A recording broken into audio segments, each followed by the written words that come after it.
Whether the team is giving us the highest of highs or the bluest of blues, we'll cover it all here on Commanders Nightly News. I, of course, am your host, Louie T. Thank you for joining me. Let's get to tonight's lead story. So, we heard from offensive coordinator Kliff Kingsbury today. We'll talk about what was said a little bit later on in the show. However, I did want to start tonight's program by talking a little bit about Kliff because he's been an interesting guy here of late. When you talk to the fan base, and you know I talk to the fan base very often, there's a little bit of angst that is starting to bubble below the surface about Kliff. And the game on Sunday was rough. And I don't think he did Jaden any favors. I don't think he made the right decisions. He said himself various times during his press conference today that he called a poor game. This is not the first time we've heard that from Kliff. He's one that takes accountability when he doesn't make the right call and when he doesn't have what he thinks is a really good game. But eventually you get tired of guys saying that I didn't have a good game and I have to be better. That has been the case too often this season. That has been the case with this team far too many times this season. Kliff, to me, is a byproduct of circumstance. He's a victim, you could argue, of circumstance. I've said this numerous times this season that I really truly believe that Kliff and Jaden are one and the same in the sense that they are creatures of habit and they need reps. Kliff, being a former quarterback himself, probably feels like repetition is king. And the more that you do something over and over again, the better you become at it. And he struggled. I told you, I think that's the reason why Kliff struggles on Thursday nights, why Jaden struggles on Thursday nights, why we haven't seen Jaden at his best. I could argue that we saw Jaden at his best earlier in the season, right? He was solid in the Giants game. He wasn't at his sharpest, but remember, that was a game where Noah Brown had just come back. Terry had just come back. He was just starting to get into the flow with those guys. Remember, Debo had a big game. Who was the only guy that was present with Jaden all summer? Debo Samuel. So it wasn't a coincidence that the first game out of the gates, Debo had a strong performance and was really the one guy on offense that made plays in that game. Then Jaden gets hurt the following week. Again, a Thursday night, which Jaden always struggles. Kliff always struggles. Jaden gets hurt, doesn't play the following two games, but he was still getting reps in practice, right? Despite the injuries. So he still was sharp, relatively sharp. He came back against the Chargers, knocked off the rust in the first quarter, got, busy and active right before halftime and was razor sharp in the second half and carried that over into the next week against Chicago. Despite throwing a bad interception early, he shook that off through 3 touchdown passes, which was his season high this year, and put us in a position to win. And then obviously we know what happened at the end of that game. But he was sharp early because he was getting the reps, right? And Kliff was sharper then because he was getting reps with Jaden and with, with the offense with Jaden under center. All that changed after the Dallas game. And it seems like Kliff has kind of been helter-skelter. This offense has been inconsistent at best. And, I think people are growing a little bit tiresome of Kliff and his inconsistency running the football. And I think one of the things that really bothered me with Kliff's press conference today, we'll get into this a little bit more, is the fact that he keeps saying this. He said this last week, and he said it again this week, that the strength of this offense is the run game. Well, if you feel that way, how is it that you get inside the 3-yard line at the 2 on 2nd and goal, and you got down to the 2-yard line on a 6 or 7-yard Chris Rodriguez run? How is it that you don't run the ball again, yet that is your strength? You claim it is your strength, which it is technically. Like, we'll take a look at the numbers for both teams going into Sunday's game. But we know the Commanders have been a top 7 rush offense all year. At one point, they were the number 1 rush offense. They've really been in the top 5 pretty much the entire season. They fell out of the top 5 for 1 week. They've been top 3 just about all season long for the most part.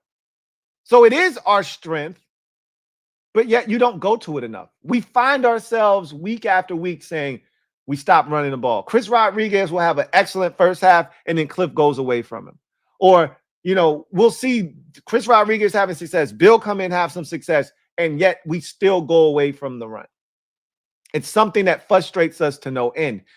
What you do notice, however, is that when Marcus Mariota is in the game, and you heard Kliff say this in his press conference today, that they lean on the run a little bit more with Marcus, a part of the offense. That's by design, right? But how come we can't lean on the run a little bit more? I'm not telling you to have the run be as dominant as it is when Marcus is out there, when Jaden's under center and available. But I am saying there's no reason to go away from the run. Chris Rodriguez was averaging 8 yards per carry on the opening possession, and he averaged over 7 yards a carry, I believe, for the game. All right. Bill averaged over 4 yards a carry. As a matter of fact, I don't need to guess. We can just look this up very quickly. I think Rodriguez had 52 yards on 7 carries. I think might have been a little bit more. And Bill had 32 yards on 7 carries, something like that. They didn't have the same amount of carries, so it might have been like 11 for 52 and 7 for 32 or something like that. But let's just take a look real quick and see what the numbers were. They didn't run it enough. I just know that much. C-Rod, 10 for 52. That's 5.2 yards per carry. And Bill, 7 for 32. That's 4.6 yards per carry. So your 2 running backs that touched the football the most averaged over 4.5 yards a carry each, with Chris Rodriguez, with C-Rod averaging over 5 yards a pop against a Vikings defense that was struggling to stop the run. You stopped running the football. Make it make sense.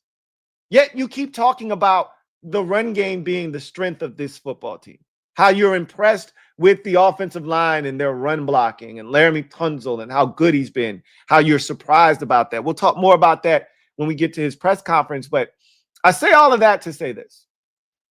Kliff has been underwhelming this season to me.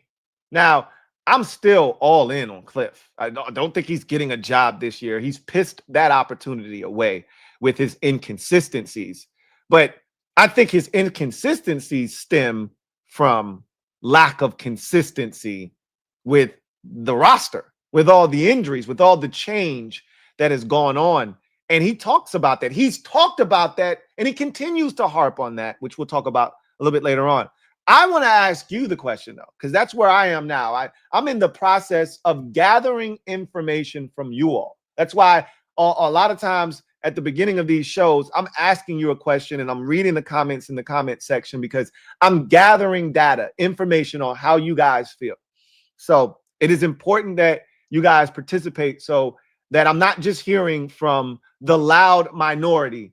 If the majority feels a way, I need to hear from you so we can get the information and data correct. But I'm asking you, are these final 4 games of the season important for you in terms of reestablishing confidence in Kliff moving forward? I do know that there are some fans who have completely lost faith in Kliff this season. I've seen people go as extreme as to fire Kliff, get him out of here.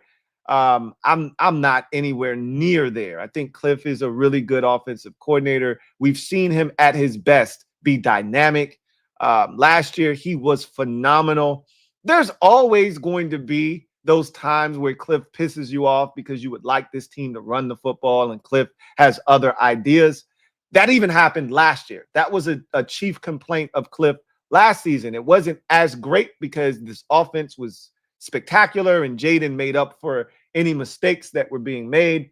But ultimately, Kliff is a quarterback at heart. All right. Kliff is a quarterback, and most former quarterbacks, not all, but most of them, they want to throw the football. That's the thing that they like to do. And if you give them a quarterback that they know they can rely on to take care of the football, to make smart decisions and to be accurate and deliver the football, they're going to lean towards that guy putting the ball in that player's hand more than the running backs. So that's just something you're probably going to have to take with Kliff, the good and the bad. However, I want your opinion. Where are you on Kliff? Are these last 4 games of the season impactful in any way for you? If he struggles down the stretch, does that mean anything to you? If he's excellent down the stretch, does that mean anything because it's Marcus? You don't care. What says you? What do these final 4 games against NFC East opponents for Kliff Kingsbury mean to you? I know this much. I can't take another Vikings performance from Kliff, right? Like, you're not going to see another defense like that. So that's something that is refreshing if you're a Commanders fan, if you're not looking to get embarrassed in that way where you don't score any points. You're not going to see another Vikings defense the remainder of the season, right? The Eagles aren't that. The Cowboys aren't that. The Giants aren't that. But I would like to see this team be way more competitive than what we've seen from them this season. Again, we harp so much on the defense. We put so much on, and this defense sucks. Okay, we are well aware that this defense is a sieve. However, losing by 21 points or more 5 times isn't just the defense. You know, the offense could score to offset, just like they did last year. They could score to offset the ineptitude of this defense. They're not, though. That's why you're getting your ass whooped every week, is because this offense is just as bad as the defense at times. You scored 7 at Kansas City. You scored 13 against the Dolphins. You scored 0 points last week. I don't think you hit 20 against the Cowboys, albeit that was the worst the roster has been offensively all season long. Yet we all have to admit there was no shot in that Cowboys game. You scored 7 against Seattle, and that was way before the Jaden injury. You were ass on offense against Seattle. You were horrific that night. So the offense has been just as bad as the defense has this season, to be honest with you. If you're keeping score, if you're taking inventory, Kliff it's been rough for Kliff this year. But he's got a built-in excuse. His star quarterback has started 7 games, and he hasn't even finished all 7 of those games. The wide receiver position has been in flux all season long. You lost to Austin Eckler in week 2. You could argue that there's enough excuses for Kliff to be able to say, hey, it was a rough go of it, but I'll be better next year. But do these final 4 games factor into your feeling on Kliff moving forward, or is it a wash and there's no Jaden, so there's no real evaluation for Kliff moving forward the remainder of this season, and you'll just see what Kliff looks like? Or are you among those who want Kliff out of here? Leave it in the comment section. Can't wait to read your responses. So let's get to in other news, where we heard from Kliff today, and I'll talk about what was said because he said some interesting things today, did Kliff. But before we do that, let's take a look at the injury report for both teams. And I'm excited. I'm excited. Look, I shouldn't get too excited. We've been here before. Drake Jackson is the defensive version of Noah Brown right now. So I don't want to get too carried away in my excitement. But, hey, we could be trending towards Drake Jackson making his Commanders debut this week in the Meadowlands versus the Giants. Even if he doesn't come back this week, it feels like he'll be back next week against the, again, assuming, and I shouldn't do this with Drake Jackson, assuming there's no setback, right? Like, this is a totally different injury than the one that he started on IR for, right? So let's just assume that he's trending in the right direction. He hasn't practiced in over a week. Today, he was limited. That is a positive sign, okay? That is a positive sign. Again, it may not lead to him playing this week, and I'm fine with that, because what I don't want him to do is come back and re-aggravate something or be out of. Whenever he comes back, I just want to see that sample size and him stay healthy and take that health into the offseason, because he's going to be here next year, right? at least throughout OTAs and all of the mini camps and to training camp. He's going to be here. Now, he may not make the roster next year, but who's stopping Drake Jackson, a former second-round pick, from making the roster? I mean, there's no one doing that. So he'll be here, it feels like. But I'm excited. I can't lie to you. Jaden limited again, which leads me to believe Jaden's going to play next week. Okay. Jonathan Jones and Bobby Wagner, second consecutive days for DMPs for those two veteran players. Jones probably won't play at this point. I have no reason to believe that he will. Wagner has shown me that he can go DMP, then go limited on Friday and play. Jones could easily do the same thing, but feels like Jones, who did not finish the Vikings game, if you recall, and he had a really good game, could be out of this game. Lord help us all. We might be getting some Antonio Hamilton Sr. out at cornerback. I hate this season with a passion. My God, I hate this season. So Wagner out practice again with the knee. We'll keep an eye on him. But I think it's the same as last week. No practice Wednesday, Thursday, practice limited Friday, play on Sunday. Jaden limited with the elbow. Drake Jackson limited for the first time in over a week with the groin/knee. Chris Rodriguez, C-Rod, back on the practice field in a limited capacity. Good to see that as he's trending in the right direction for Sunday because I feel like we're going to get a heavy dose of the run, or at least that's what Kliff told us. I don't know if we can believe him and take him at face value, but that's what he told us. Noah Brown and George Fant, both full participants for the second consecutive day. Those two are both on track to play. And so a very, again, mild injury report for the good guys as you transition to the Giants. And this looks a lot like yesterday's. Kayvon Thibodeau remains a DMP with the shoulder. That is intriguing. If he can't go, obviously, advantage Commanders there.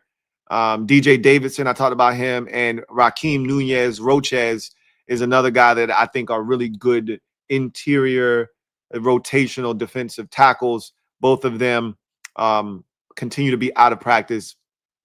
The punter, Jamie Gillian, also missed practice for a second consecutive day. So that's another interesting name.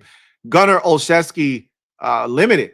So he was out yesterday's practice with a concussion, limited today. So he may be trending towards coming back. Everyone else is on track to play in the game on Sunday. No big names, as I mentioned already.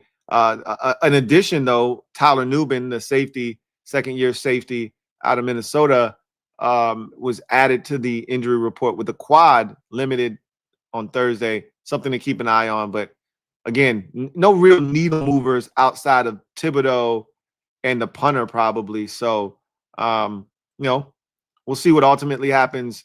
All the other big names on this list, Tyrone Tracy, Theo Johnson, those guys are going to play in this game. So you get to Kliff's presser today, and he started out by talking about Jaden. He was asked about Jaden and his assessment. It almost sounded like Jaden was done for the season. And, while DQ is usually very close to the vest with that type of information, he never really tips his hand as to what they're thinking, although I feel like we can draw an inference from DQ based off of 2 years worth of data and how he handles things. If a guy's out, DQ is going to tell you he's out. Like, he's already told us Jaden is out for this game. He did that on Wednesday, right? He told us Jaden's out of this game. If Jaden were out for the season, he would have said that already. It doesn't feel like that's what's going to be the case. Kliff, and so in saying that, DQ wouldn't answer any like overarching questions about Jaden's season. Like, he's like, that's an off-season question. We're not there yet because Jaden's season isn't done in his mind, right? Kliff, on the other hand, Kliff don't give a shit about that kind of stuff. Like, Kliff, if you ask a question, generally speaking, Kliff will answer it, right? As long as it's not giving away anything from a advantage standpoint, he'll usually answer your question. So they asked him about Jaden and, overall, what did he think of Jaden's season? and he basically threw a blanket over it, but it's the answer that I expected from Kliff, which was he said Jaden never got into a rhythm this season. And then he took it a step further and said none of us really did offensively. He said, and it started all the way back in OTAs, right? When Terry left, and he didn't specify Terry, but we know what he's talking about, right?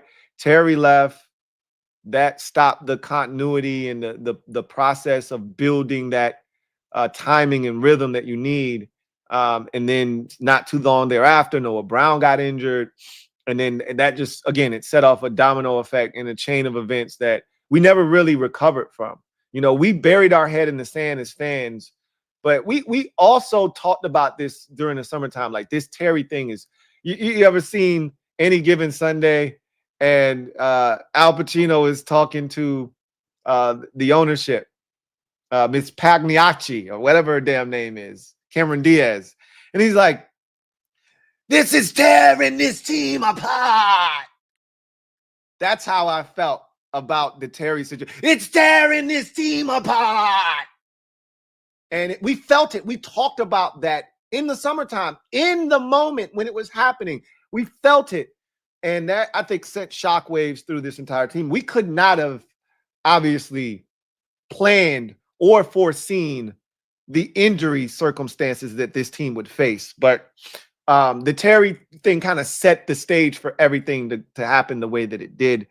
And he said Jaden was never able to get into a rhythm this year, you know, due to guys being out, then him being out, and then the constant flux of guys coming in and out of the lineup, including himself. And then Kliff said, as a whole, offensively, we never got into a rhythm either. So he talked about the offensive line.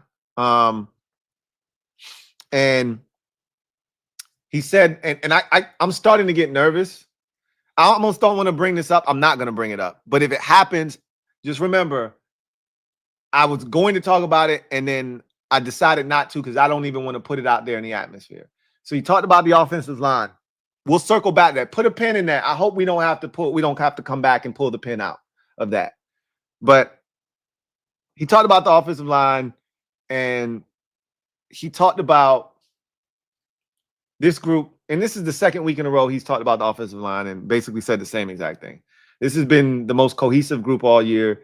This has been the group that has gotten better as the season wore on. It's the one position group that has been able to do that because they've been able to, you know, remain on the field together.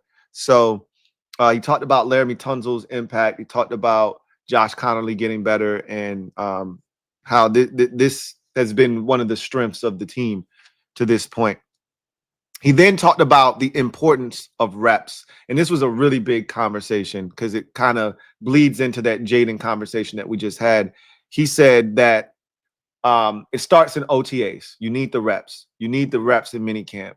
You need the reps in summer, in training camp. You need the reps. He said you want to be able to hit the ground running in week one because of all the reps you've banked over the summer, in the spring. And he said we didn't do that, right? For different reasons, for various reasons. We didn't do that.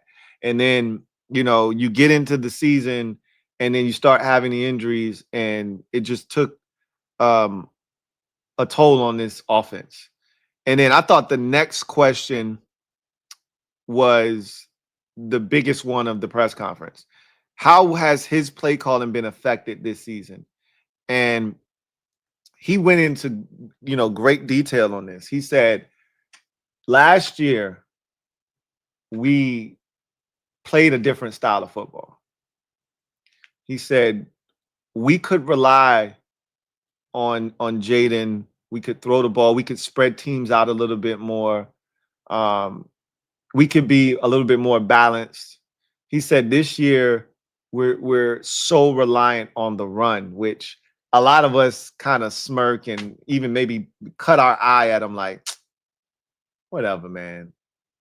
We ain't relying on the run. If that were the case, like someone said yesterday, I don't remember who it was, but they said, we haven't had a running back carry the football in any game more than 14 times this season. If you're relying on the run, I know we have a running back by committee, but There's no reason for a running back to not have eclipsed 14 carries in a given game this season if you're so reliant upon the run. So I disagree with that assessment. I get it that we haven't been the best on third downs. We haven't been possessing the football a ton. We've had there have been games where we didn't even hit 50 offensive snaps. We barely eclipsed 50 snaps this past week for obvious reasons. So I get it. You don't have as many snaps as you've had in previous years to accumulate more carries, but still, if you're so reliant on the run, like C-Rod could have had 15 carries on Sunday. He was having that type of a game. You just stopped giving him the ball. C-Rod could have had 19 or 20 carries against the Dolphins. He was killing them. You just chose not to give it to him in the second half. So I beg to differ with that point, that portion of his answer. But he did talk about how we were able to play a different style last year versus this year. And I did find that very interesting. And he wants to get back to the way they were able to do things last year. And I think as a fan base, I know a lot of people took Olamide Zaccheaus and De'Ami Brown and guys like that for granted. I'm not telling you that these are world beaters. I'm not telling you that, oh, we miss these guys so much. I'm just telling you those guys played pivotal roles last year. And above all else, those guys were healthy. Those guys were available. Those guys served a purpose. You can say what you want about Olamide Zaccheaus, but he was a guy that would get open on first and second down. And if you needed him on a third down, how many big catches did we get from Olamide on third downs? How many big catches did we get from Olamide late in the season? Because he went all year to like week 13 or so before he got his first receiving touchdown. Then he started catching receiving touchdowns, it felt like, almost every week down the stretch. How many big catches? I remember that Atlanta game on a fourth down. It was not a great ball from Jaden. He went and dug that bitch out on a fourth down and caught it. I think about the second game against the Eagles last year, and that wasn't a great ball from Jaden, and he makes kind of a diving stab there and catches a touchdown pass. He had that massive game in that second game against Philadelphia, did Olamide Zaccheaus against Philadelphia. He was a guy that we could count on, right? De'Ami stretched the field vertically. Guys had roles. You could spread teams out. Kliff wants to play that pace and space, right? We want to go up tempo. We want to spread you out. We want to make you run and defend all the way to the sideline to the left, all the way to the sideline to the right. I talked about spacing with Kliff last year. I said he's like, we got criticized and ridiculed for having basketball guys, right? I said Kliff is running this thing like a basketball guy because he's spacing the floor. He's spacing the field. And I was like, I've never seen this level of spacing before in my life as a fan. It was beautiful. And we just haven't been able to do that this season. You know what I mean? And so he talked about wanting to be able to do those things and just not being able to do it this season because of the lack of consistency. So his default is to try to go back to the run. But if the run doesn't work on first down, or you get a penalty, which we've been very prone to having, or some sort of negative play, well, now you can't run the football because you're in 2nd and 17 now. And so now you got to go throw the football, and we're just not built that way right now. We're not built to overcome 2nd and 17, 3rd and 13, 3rd and 11. That's just not how this offense is set up this year. That was nothing for us last year.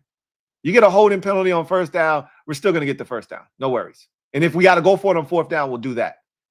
That's just not how we're set up this year. So he said we're trying to win different this year. But different doesn't mean better for him. He then talked about life without Zach. And I'm going to tell you right now, I'm going to be pissed off if Ben Sinnott isn't targeted at least 4 times in this game on Sunday. I'm going to be pissed. I'm not saying he's got to catch him. He's never had 4 targets in an NFL game in his career. Okay, that would be by far and away a career high for him. The most he's been targeted in a game is twice. So if he's targeted 4 times in a game, he's doubled the amount that is his career high to this point of his career. So, with that said, Kliff went out of his way after being asked about life without Zach. And, a follow-up question kind of being asked about Ben Sinnott, the tight end position in particular, said, Ben's going to get his opportunity. Ben's done everything we've asked him to do. Ben's ready for this opportunity, and we can't wait to see what he can do. Okay, I'm reloaded. DQ said the same shit. Kliff said the same shit.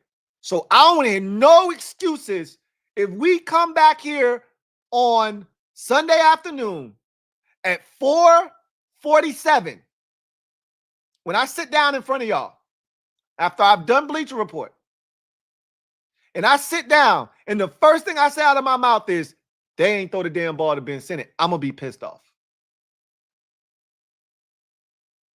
Even if we win the game, I'm going to be pissed off about it. Because these Final Four games, we need to see Ben Sinnott. That's one of the things we need to see. And Kliff basically said Zach was a massive part of this offense, which we know. And guys are going to have to pick up the slack. And we think Ben Sinnott is one of those guys that can do that. Okay. I'm just going off what you told me. Kliff, this is a quote from Kliff today. Running game is the best thing we've done. Close quote. Running game is the best thing we've done. Close quote.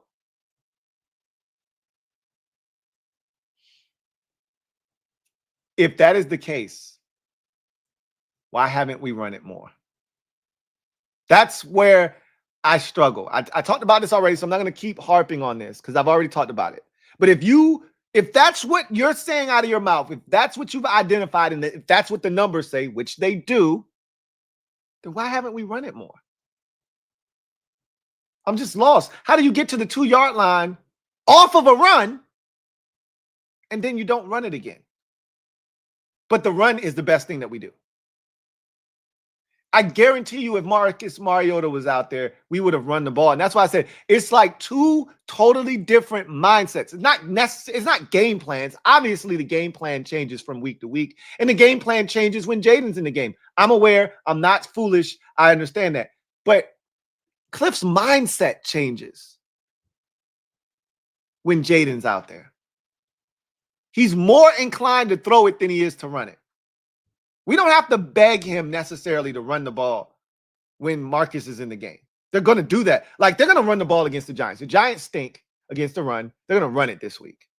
We don't have to beg him to do that this week. But it's not because the Giants' run defense stinks. If Jaden was out there, we'd still be like, Kliff, run the ball. It's because Marcus is out there. He's going to run the ball more.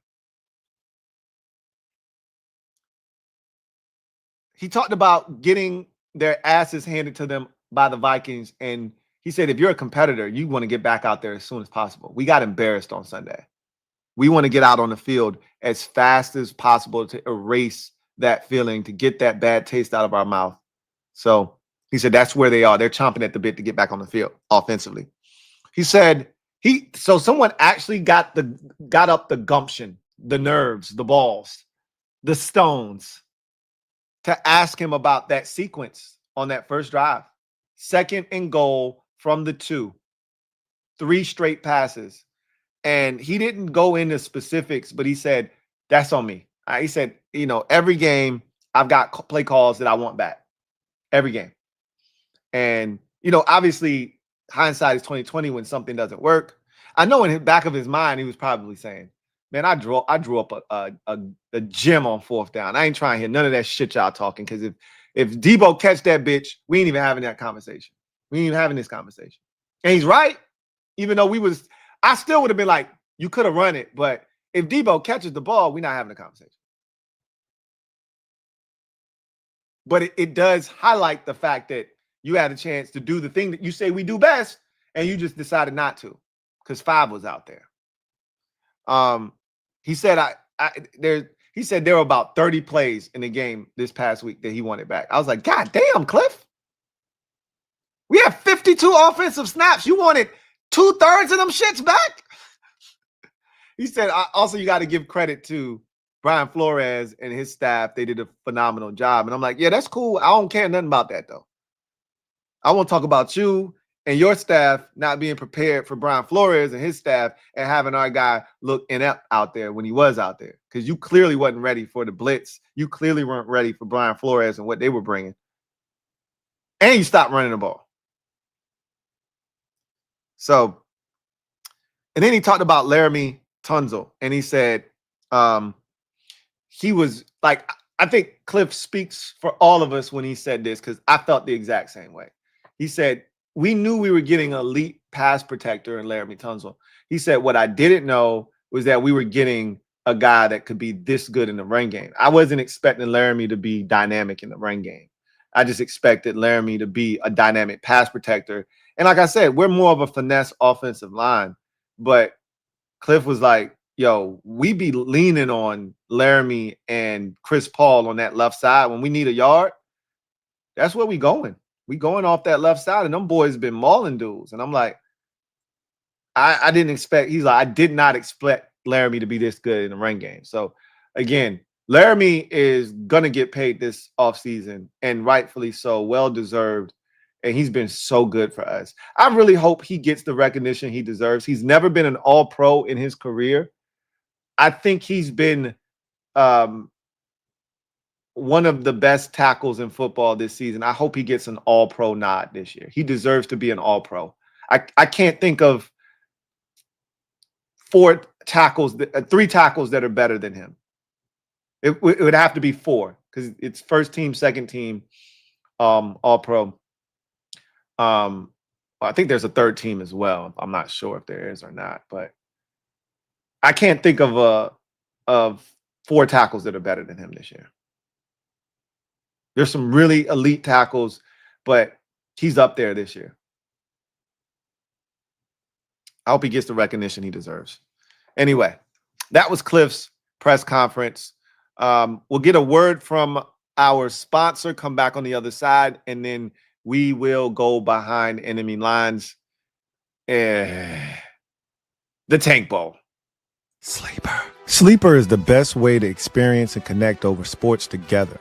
It's a one-stop shop for all of your sports needs. You can celebrate and chat in the games in real time with other users, get the fastest scores, blazing fast news and alerts right at your fingertips. Play in fantasy leagues and win real money on picks contests. So enjoy sports the way they were meant to, together. Download the #1 sports app today. Predict the hottest football stats like passing yards, receiving yards, touchdowns, interceptions, and much more to cash in on your daily fantasy football skills. Use promo code LTN, and Sleeper will match your first deposit up to $100. Terms and conditions apply. See Sleeper's terms of use for details. Currently operational in over 25 states. Check out Sleeper today. Sleeper. All right, so we are now behind enemy lines, week 15. Commanders on the road. The first of 4 consecutive NFC East tilts to finish up this putrid, dreadful 2025 campaign. This is, for all intents and purposes, is the Tank Bowl. Like, to me, this is the Commanders' last real shot at winning a game. They are currently 2.5-point underdogs. Can you just for a second appreciate the level of ineptitude, the level of disrespect that has to be shown to you to be a 2.5-point dog on the road against a team with a worse record than you at 2-11? That just speaks to how bad we are and how Vegas views us. This has to be the worst game of week 15 also. And that's probably evident by the fact that we're getting Jonathan Vilma to call our game. That's usually the team that they send to the game that nobody wants to do. So we'll be getting Kenny Albert and Jonathan Vilma. Vilma! Have fun. 2.5-point dogs on the road. Unreal. Let's get to it. This is the Tank Bowl. Two of the worst teams in football. The loser of this game will have a realistic shot at the #1 overall seed in the 2026 NFL draft. The winner of this game will more likely than not end up with a pick somewhere in the range of 5 to 9, right? So let's go through the numbers. Washington's offense currently 18th in the league at 327 yards per game. Giants 14th in the league at 340 yards per game. So the Giants offense is slightly better than the Commanders at this point. Scoring offense, the teams are very similar. Washington is 24th in the league at 20 points per game. That our number took a big hit last week. When you don't score, that really does irreparable damage to your overall average. The Giants, I think we were like 15th in the league scoring offense last week, and then you get shut out, and all of a sudden now you're bottom third of the league, right? Giants are 23rd. So right one ranking ahead of us at 21.5 points per game. Passing offense, 24th in the league. We've been pretty much bottom of the barrel this season passing offense. I don't know if we've ever eclipsed over 200 yards passing per game this season at any point. Maybe week 1, maybe week 2, I think. Because I think Jaden still threw for over 200 yards, barely against the Packers, barely over 200 yards in the first game versus the Giants. And then Marcus did not throw for 200 yards, I don't think, against the Raiders. I think he did throw for over 200 against the Falcons. And then I think it started to go downhill after that. I think we've been right there hovering around 190 pretty much all season, 180s, 190s. Giants are 15th in the league at 216, roughly 217 yards passing per game. So they're right there smack dab in the middle of the pack. Sacks allowed. Commanders tied for 19th in the league at 31. Giants tied for 24th with 36. So I think their sacks are a little bit more indicative of a rookie quarterback that, just tucks it and runs. I've seen Jackson Dart do the thing that Jaden did way too often last year, which is, run with the football, run out of bounds, take a 2-3 yard loss. And you're like, bro, why? Stop doing that. So I think theirs isn't necessarily indicative of, oh my God, their offensive line is getting destroyed, as much as it is Jackson Dart probably ran out of bounds probably like 4 or 5 times this year behind the line of scrimmage. Rush offense. We're 4th in the NFL, right? Again, this is where we've been pretty much top 5 all season long, 136 yards per game. Giants 13th in the league in rush offense at 123 yards per game. So they're not bad rushing the football. And a lot of that has to do with Jackson Dart's legs. He's going to be a big factor in this game. I think he's going to kill us, to be honest with you. Jackson Dart's going to carve this defense up like Christmas ham. All right. Third down defense, or third down offense, excuse me. We're 16th in the league, so smack dab in the middle. The third down defense, offense, excuse me, was great against Denver. It took a massive step back last week against Minnesota. So 39% for the Commanders. Giants, on the other hand, are over 40%, which is league average, at 41% on third down. So they're 11th. So they're actually not too bad on third downs, which doesn't bode well for us because we're awful on third downs from a defensive standpoint. Scoring defense, the Commanders are 28th in the league, giving up over 27 points per game. Giants are 30th. So they're worse than us in terms of points giving up over 28 points per game on average. Pass defense, Commanders are 30th in the NFL, giving up 255 yards through the air. Giants are 24th, giving up 231 yards through the air. So again, defensively, our guy Greg Giants came up here and talked about how bad the Giants are defensively, this, that, and the third. The Giants aren't worse than us overall as a defense. I think we can all attest to that. There's a reason why the Giants had a chance and should have beaten Detroit. There's a reason why the Giants should have beat Chicago. There's a reason why the Giants did beat Philadelphia. There's a reason why the Giants have been in games with, double-digit leads this season in the fourth quarter and have blown them like they were against Denver because they actually play defense. It isn't clean all the time, but it's a defense that you can win football games with. So these numbers are reflective of that. They're not a great defense, but they're good enough, right? Sacks, Commanders are 17th in the league with 30. Giants are tied for 18th with 29. That's the number that's really alarming for the Giants, that they supposed to have this vaunted defensive front. I don't think their first round pick from Penn State, Abdul Carter, has a whole entire sack. I think he has a half of sack this season. He's been ass, basically, right? He's, late for meetings and all kinds of stupid shit. Lawrence Taylor's calling him out. Remember, he asked for LT's number. LT's like, hell no, I ain't giving you my number. I'm glad he didn't. Look at the shit he's doing, right? I'm not telling you the kid isn't going to be good, but he hasn't been good this season, right? So with all those dogs on that defensive line, he didn't have a single sack, like a full sack.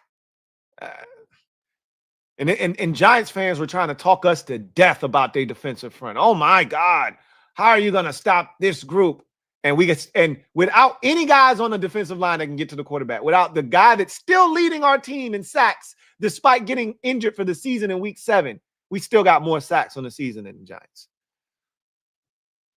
Rush defense, Commanders are 29th in the league at 135 yards per game. Giants are 31st in the league. So as bad as Greg Giants talked about the Giants rush, they're still not dead last. Someone's still worse in the league at stopping the run than them at 154 yards per game given up. Third down defense, Commanders are 25th at 43% on third downs given up. Giants are 21st at 40%. So these are two bad third down defenses. We'll see who can take advantage of that the most. Time of possession, Commanders are and have been all season porous, 26th in the league at 28 minutes, 33 seconds time of possession. Meanwhile, the Giants are 13th in the league, top half of the league at 30 minutes, 38 seconds. And this is another big one. Commanders last week were, if I'm not mistaken, -7, I think we were going into last week's game.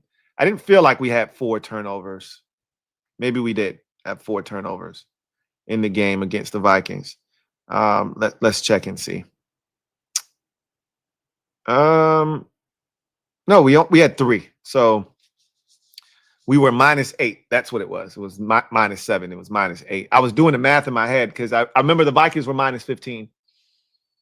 And I remember the number either being 7 or 8 because I'm a numbers guy. So 8 plus 7 is 15. So I knew it was one of those two numbers. We were -8 last week. We turned it over 3 times. Of course, we didn't get a turnover. So we're -11 now. The Giants are -7. So we're 30th in turnover differential. The Giants are 28th. The team that wins the turnover battle in this game will win the game.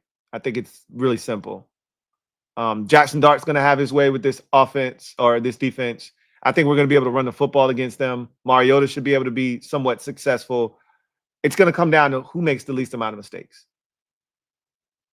That's what this game ultimately is going to boil down to, if you ask me. So that's what it looks like right now.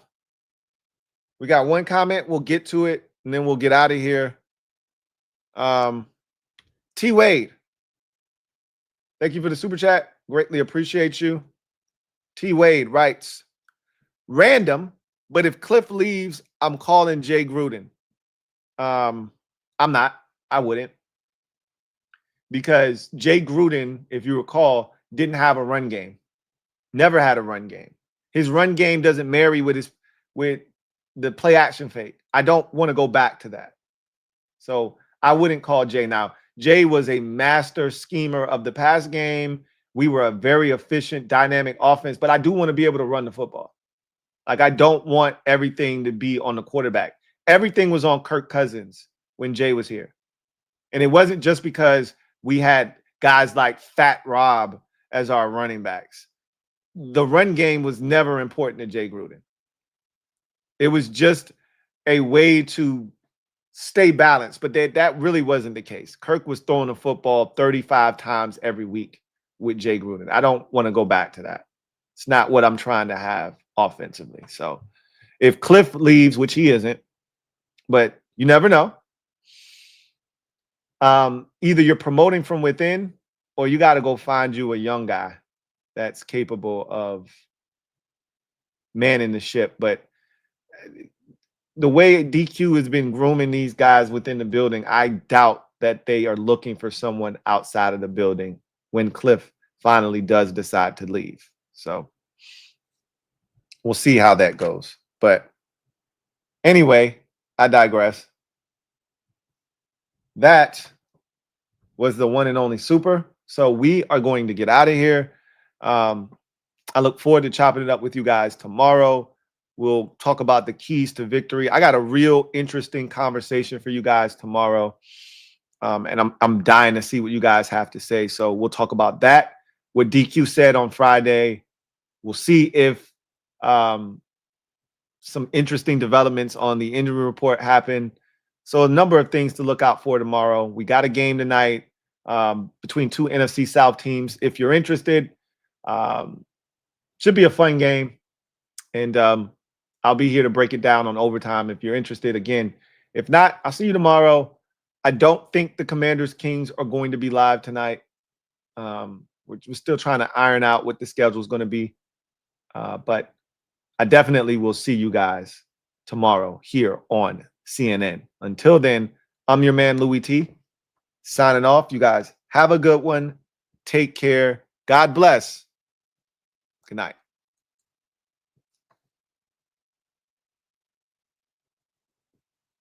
Here comes the diesel. Here comes the diesel. There's the snap, hand to Riggins. Good hold. He's got the first down to the 40. He's gone. The 35, the 30, the 20. He's gone. He's gone. Touchdown.